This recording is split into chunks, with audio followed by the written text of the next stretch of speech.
Los actores involucrados en la Guerra del Opio son Dai Yun-wen, emperador chino sexto de la dinastía Qin, que ascendió al trono imperial en 1821. Su reinado estuvo marcado por las luchas contra los británicos durante la Primera Guerra del Opio. Xian Feng, emperador chino, séptimo de la dinastía Qing, que heredó el trono imperial en 1851. Su reinado fue un periodo de grandes convulsiones políticas debido a las rebeliones internas y a las injerencias por parte de las potencias occidentales. Lin Sezhu fue el encargado de erradicar el opio de la provincia de Guangdong. Lord Palmerston, político británico que ocupó el cargo de primer ministro entre 1855 y 1865, desplegó una intensa actividad diplomática que llevó a Gran Bretaña a extender su influencia en Asia, África y Oceanía. Henry Pontier, militar y funcionario británico que se desempeñó como primer gobernador colonial de Hong Kong. Posteriormente fue gobernador del Cabo y de Madras. Charles Elliot, diplomático y oficial de la Marina Británica, durante la Primera Guerra del Opio, el gobierno británico lo nombró ministro plenipotenciario y comandante de la escuadra británica. Su participación fue clave en la fundación de Hong Kong como colonia británica. Parece increíble poder hablar de la apertura comercial que tuvo China al mundo durante el denominado siglo de la humillación. Un objeto del debate ha sido el total comercio y el consumo del opio en Asia, particularmente en el territorio de China. Esto durante el siglo XVII y el siglo XIX, así como sus grandes consecuencias en la historia contemporánea durante toda esas regiones. Sin embargo, muchos historiadores han tratado de tocar este tipo de temáticas del estudio al discutir la línea del famoso opio británico en China durante el siglo previamente mencionado, que son 17 al 19. Este se determina como una serie de puntos de suma importancia eh, para las relaciones internacionales de la época y de los eventos que vivimos de forma coyuntural. Esta actividad económica regional se lleva asentada de la manera más amplia porque logra establecerse en los procesos entendibles de larga duración. Todo este tipo de procesos fue el antecedente perfecto de un punto culminante para desencadenar las redes mercantiles de ambos lados del Índico, lo que se logra mantener sus bases en la experimentación de los portugueses y holandeses involucrados en cuanto al comercio del opio.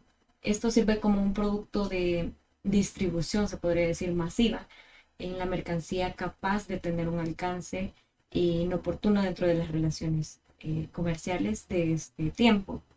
Dichos actos le dan como paso al imperio británico para poder encontrar una pieza perfecta para poder desembocar y explorar el entorno económico en los mares de China y el conocido sureste asiático.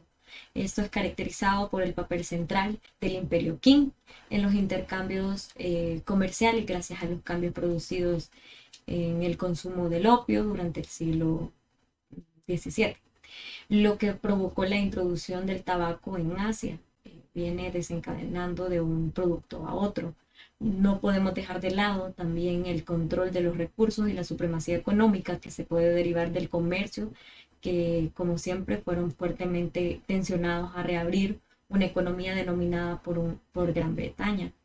El Tratado de Nanking es uno de los tratados más importantes dentro de esta guerra, porque fue un tratado de paz firmado el 29 de agosto de 1842, que dicho acuerdo fue muy breve y el interés de esta era como poder lograr de forma orgánica el cambio de comercio que ya se venía estipulando desde 1760. Es importante para las relaciones internacionales debido a que este, este acontecimiento marca un antes y un después en la rebelión comercial que tiene el área de China, además del comercio exterior que se venía, como previamente decía, estipulando desde 1760. Este tratado estipulaba la apertura de 5 puertos. Es importante mencionar estos puertos debido a que estos abren un tipo de comercio internacional, ya que China previamente estaba acostumbrado a tener un comercio interno después de todas estas guerras, y de este tratado se ve como involucrados otros tipos de países y otras potencias que hacen que Cantón, Amoy, Fuzhou, Yov y Shanghái, donde son los puertos mencionados, los 5 puertos mencionados, para el comercio británico, donde estos británicos logran la comercialización y pueden abrirse al comercio con Occidente, siempre haciendo de manera totalmente ilegal, lo que condujo a una baja en la economía de China. En este periodo China sufrió una gran fragmentación interna porque perdió casi todas las guerras que libró y a menudo se veía obligada a otorgar grandes concesiones a las grandes potencias. En cuanto a Estados Unidos, también estuvo involucrado Gran Bretaña en los tratados posteriores, y en muchos casos China durante este siglo de humillación se vio obligada a pagar grandes cantidades en las reparaciones, abrir puertos, como ya lo mencionaba, para el comercio y poder arrendar o acceder a territorios como Manchuria, que es el exterior y parte del noreste de China, al Imperio Ruso, la bahía de Hiyoshi y a Alemania, y Hong Kong a Gran Bretaña. Shanghái, que este se le otorga a Francia, eh, y también Taiwán a Japón, y hacer otros tipos de concesiones de soberanía en las esferas de influencia extranjera, y luego de esto también las derrotas militares a las que se vio expuesto, además de que los comerciantes y misioneros ingleses y franceses podían entrar a una China sin miedo a ser asesinados o que los metieran presos, debido a que en Francia había entrado la guerra por la muerte de un misionero en el suelo chino. Esto debido a que los misioneros cristianos ya podían llevar su religión a China, lo que involucra la expansión del cristianismo en la historia, debido a que previamente el cristianismo no era admitido en estas regiones, pero con la apertura del comercio y todo eso también dio paso a que el cristianismo tuviera lugar en el territorio chino. En 1865 se crea el banco HSBC para lograr financiar el crecimiento del mercado del opio, el cual de cierta forma había revolucionado el mercado para poder hacer crecer todo este tipo de economías. Es fácil hoy en día dimensionar el gran impacto de esta gran disputa, pues que ha sido los motivos perfectos para la expansión comercial de una potencia como lo es China, y que actualmente vemos el uso del siglo de la humillación, como previamente los mencionaba en la historiografía, del Partido Comunista Chino y el nacionalismo chino moderno, da paso a sus enfoques en la soberanía, invocado en incidentes tales como el bombardeo estadounidense de la Embajada de China de Belgrado, también el incidente de la isla de Hainan, que esto es un incidente militar de 2001, perdón, el cual es causado por una colisión entre un avión militar y un estadounidense, un avión militar chino, y las protestas también independientes de Tibetán a lo largo del viaje de la antorcha de los Juegos Olímpicos en Beijing del 2008, y algunos analistas han señalado su uso para poder desviar las críticas extranjeras de los abusos de los derechos humanos en China, además de la tensión interna por las cuestiones de corrupción que al tiempo de hoy se esfuerzan para que sus reclamos territoriales y sus ascensos económicos y políticos generalicen y tengan un impacto menor. Es increíble cómo podemos determinar el impacto que esta pequeña guerra en su momento ha tenido un gran descendiente a nivel histórico sobre la apertura tanto económica, cultural, política que ha tenido China, y también sus relaciones internacionales con otras potencias. La apertura china se dio después de las guerras del opio en relación con el siglo de la humillación de China, que se refiere a un periodo histórico en el que el país fue derrotado y sometido por potencias extranjeras. Comprende desde 1839 hasta 1949, y es que el ascenso del poderío económico de China comienza en este punto, en 1949, cuando se crea el Partido Comunista, sobre las bases de los principios marxistas y leninistas.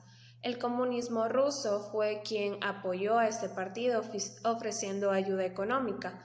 Fue liderado en el comienzo por Mao Zedong, que llegó al poder y proclamó la República Popular, focalizando sus bases comunistas en la población campesina. Y es que el partido se trasladó a Huanan y luego a Jiangxi, que fueron sus bases revolucionarias, convirtiéndose en una poderosa fuerza política que derrotó al Partido Nacionalista de Kuomintang y llegando al poder pues en 1949.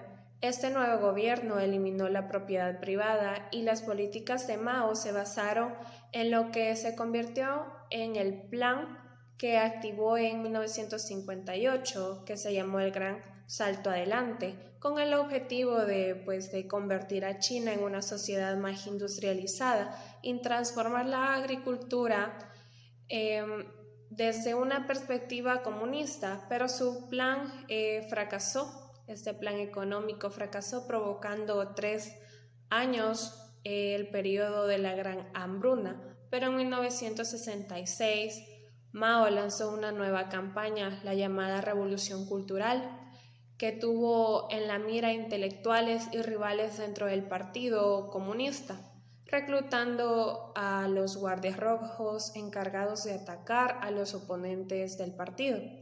Entonces nos hacemos la pregunta, ¿cómo cambió el partido después de la muerte de Mao? Pues partiendo de aquí, el comunismo económico se acabó con el sucesor de Mao, que fue el líder Deng Xiaoping. China entonces marcó una reforma económica basada en el mercado que liberalizó la economía.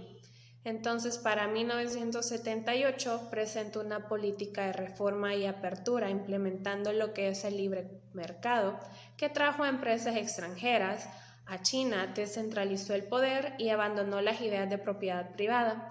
Y además, les concedió el poder a estas empresas. Pero sus reformas encontraron en 1989 lo que fue una resistencia de parte de estudiantes, exigiendo democracia y libertad, pues que al final el partido fue aplastado a estos estudiantes y sus protestas, pues las reformas o las fórmulas utilizadas por Deng, que incrementó la economía, fueron bautizadas como un socialismo con características chinas, y los líderes que le fueron sucesores chinos como Jiang Zemin y el actual presidente Xi Jinping continuaron con las políticas implementadas que le permitió a China salir de la pobreza extrema. Por otro lado, desde la adhesión de China en 2001 a lo que fue la Organización Mundial del Comercio, se abrió a un nivel de comercio mundial, siendo la fábrica del mundo, que para 2010 superó a Japón como la segunda economía más grande. Actualmente el Partido Comunista mantiene el control en casi toda China. No existe la libertad de prensa, a excepción de algunos escritos privados, y los medios están bajo control estatal. El uso de Internet está estrictamente regulado, y además implementó la iniciativa de la nueva ruta de la seda, construyendo infraestructuras importantes en el ámbito geoestratégico, y ha sido acusado por dejar a países con grandes endeudamientos. Contrarrestando esta influencia de poder, se interviene lo que fueron los líderes del G7, que apoyan a estos países para que construyan sus propias infraestructuras. Y para finalizar, este partido se ha mantenido ya por más de 70 años en el poder.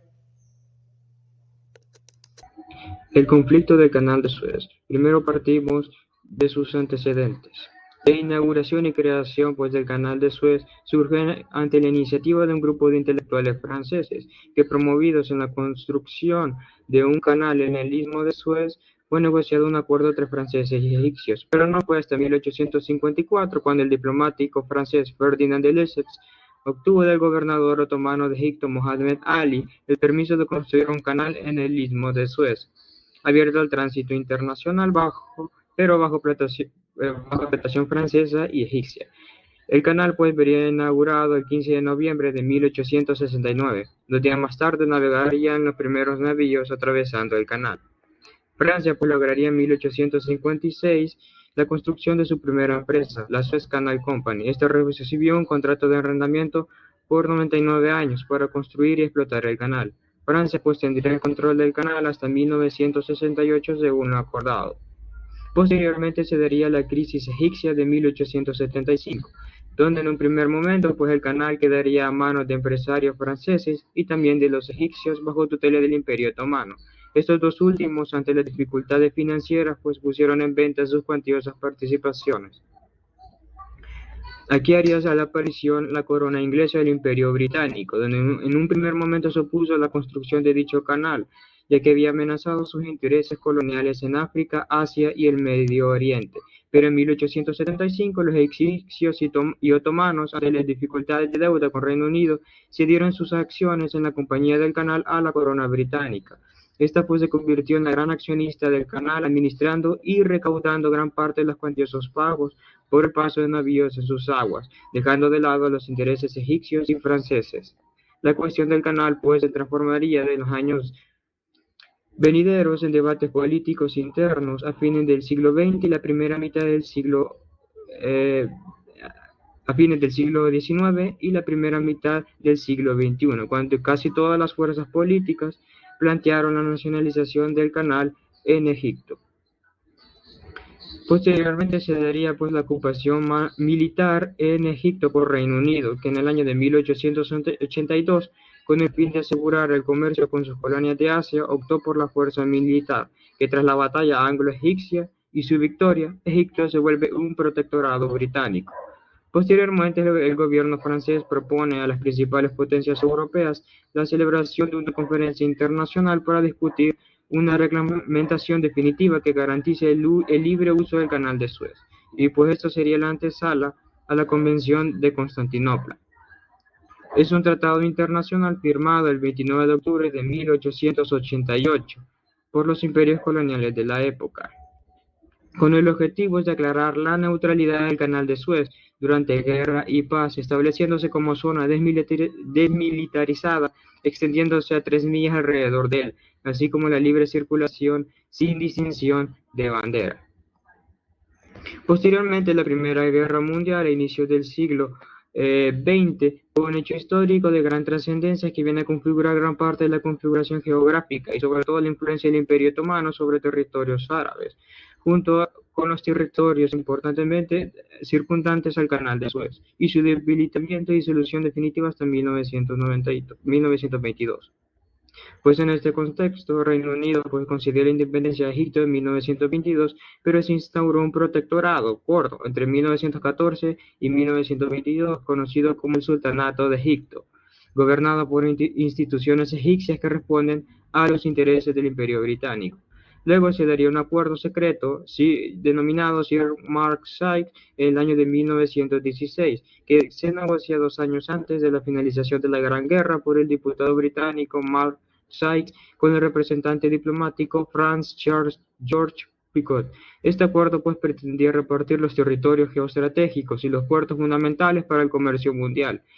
Este acuerdo pues marcaría el antecedente de la influencia de Gran Bretaña y Francia durante los próximos 30 años sobre el Canal de Suez. Y ahí tenemos un mapa donde las principales potencias pues se repartieron los territorios circundantes en un primer momento del Canal de Suez.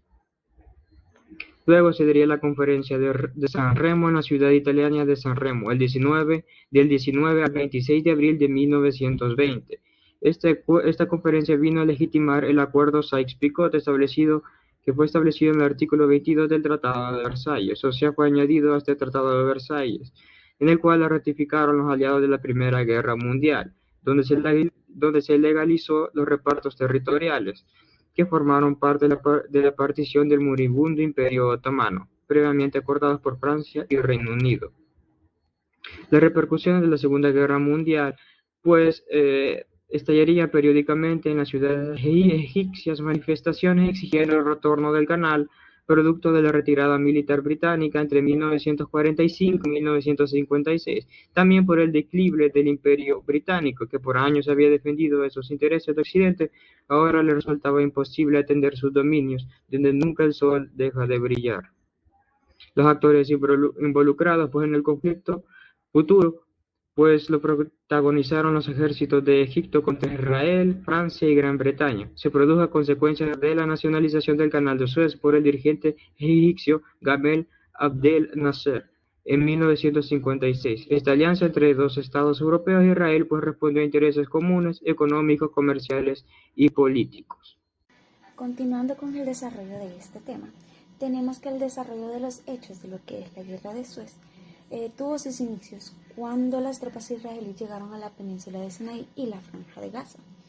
También podemos decir que estos estaban administrados por lo que era Egipto en aquel entonces. Y uno de los inicios que colocó o inició este conflicto fue la nacionalización del Canal de Suez por el presidente de Egipto, que en ese momento era Gamal Abdel Nasser. Este fue el hecho desencadenante para que este conflicto saliera a flote, ya que uno de los países afectados principalmente serían Londres y París. Además de que también se dejaba comprometida a Francia e Inglaterra, ya que se les estaría restando poder a estos países. Pero ellos no se sentían del todo amenazados, ya que todavía consentían que podían tener o llegar a tener poder. Y además que Inglaterra y Francia tenían como alianzas con el país israelí, el cual de alguna manera también se miraba bastante afectado con lo que sería la nacionalización de este Canal de Suez, porque para ellos era un acceso directo a lo que era el Mar Rojo. En este conflicto no solo se vieron los involucrados los países que ya mencionamos, sino que también se vieron envueltos lo que sería Estados Unidos y la Unión Soviética. Si bien es cierto, al inicio ellos no intervinieron en lo que fue en el conflicto, pero los países europeos les pidieron ayuda y de igual manera no quisieron intervenir, pero un tiempo después, al ver que no se daba el cese del fuego o no se limaban las perezas que tenían estos países, decidieron intervenir e incluso hicieron que las Naciones Unidas intervinieran y así se logró. La Guerra del Congo, conflicto del Congo. Partimos de sus antecedentes. Las tres elecciones parlamentarias de 1960, estas elecciones darían origen a la República Democrática del Congo, emergiendo de un movimiento nacionalista. Bélgica, la potencia colonizadora de Congo, se vio forzada a legitimar estas elecciones un mes después, al suscribir la Carta de las Naciones Unidas de acuerdo al principio de autodeterminación de los pueblos. Patrice Lumumba fue nombrado como primer ministro, junto a Joseph Kasavubu como primer presidente formal de la República Democrática del Congo. Estos debieron hacer frente en julio de 1960 a la secesión de la provincia de Katanga, que encabezaron tropas belgas. Y pues Lumumba como primer ministro apeló a la situación a las Naciones Unidas para solicitar una misión de establecimiento de paz sobre la región. Kasavubu, por su parte, con ayuda del comandante y jefe del ejército Mobutu, lograron la destitución de Lumumba. Este fue arrestado y entregado a sus enemigos, siendo fusilado en 1961, en Katanga con respaldo de espías belgas y estadounidenses. Luego, pues en agosto de 1961, las Naciones Unidas establecieron una misión militar con el objetivo de desarmar las fuerzas policiales sublevadas en la provincia de Katanga. La guerra civil pues se instaló de nuevo en el país y surgió la figura de Joseph Mobutu, el cual tras 5 años se hizo con el poder en 1965. Mobutu pues en el 1971 decidió cambiar el nombre de su país a Zaire y también cambió su propio nombre a Siko, como sale ahí en la presentación, dando origen al reinado de Mobutu. En plena Guerra Fría, pues Mobutu tuvo el apoyo de Estados Unidos y convirtió a la región en un punto de lanzamiento de operaciones estratégicas contra Angola, apoyada en ese entonces por la Unión Soviética. Posteriormente, del desmoronamiento de la Unión Soviética, Zaire dejó de ser un punto estratégico, perdiendo el amparo de Estados Unidos sobre su dictadura. y pues así se rompería esa estabilidad que contaba pues la dictadura de Mobutu. Y se daría entre los años de 1996 y 1997 los movimientos nacionalistas, dando origen a la Primera Guerra del Congo.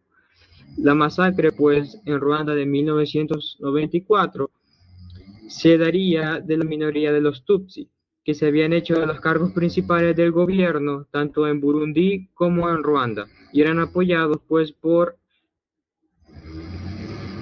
el Imperio belga, el cual había instaurado una organización social y racial entre los Tutsi y Hutus. Esta jerarquía pues relegaba a los Hutus, que eran la mayoría.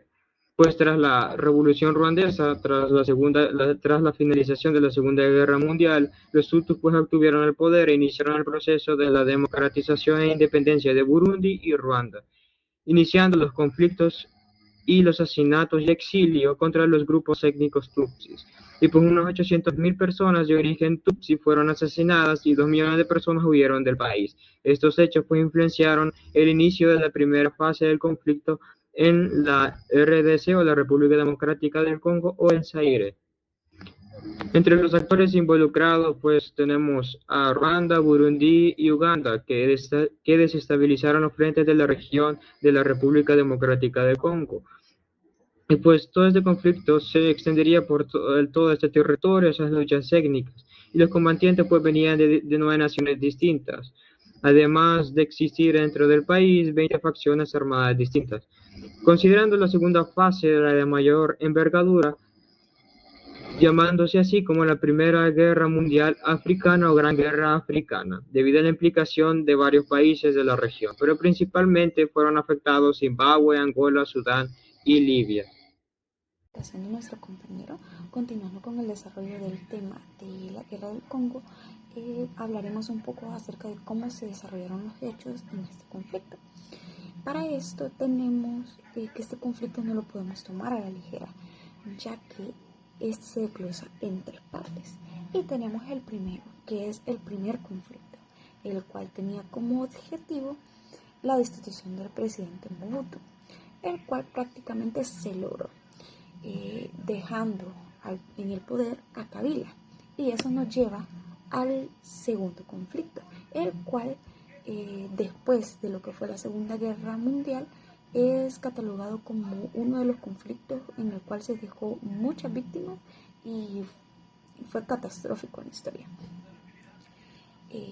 En este conflicto, el contexto nosotros lo podemos ver, y ya lo hablamos, que es centrado en lo que es el presidente Kabila.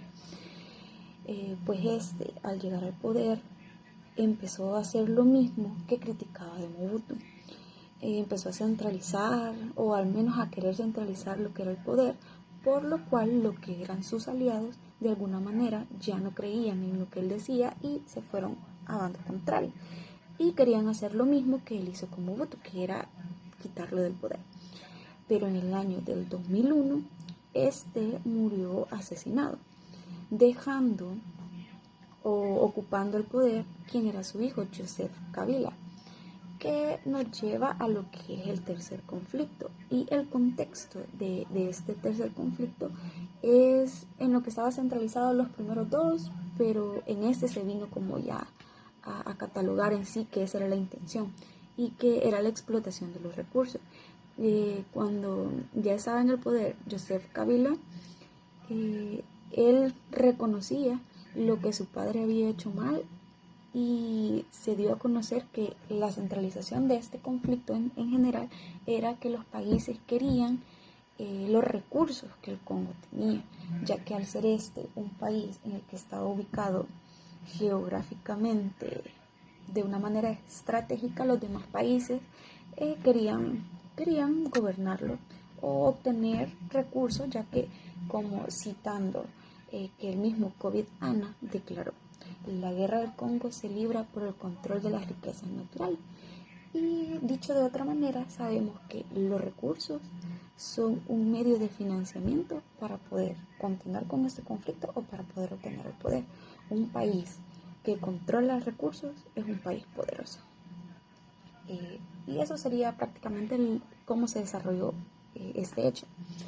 Hablando acerca de la importancia que este hecho tiene en el estudio de las relaciones internacionales, podemos destacar que este tiene demasiada relevancia, ya que como vimos con el anterior, la guerra se llevó a cabo por dominación de recursos.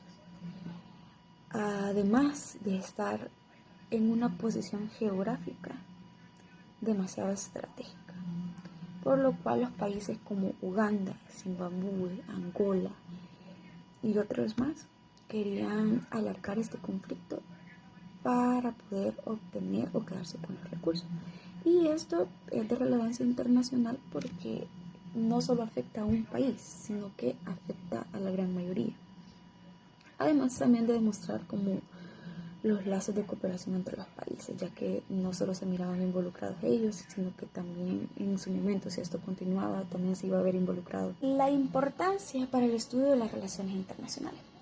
Este conflicto, como la mayoría de conflictos o hechos históricos a lo largo de la historia, tiene relevancia internacional, ya que vemos el involucramiento de muchos países en el conflicto, ya que son actores principales.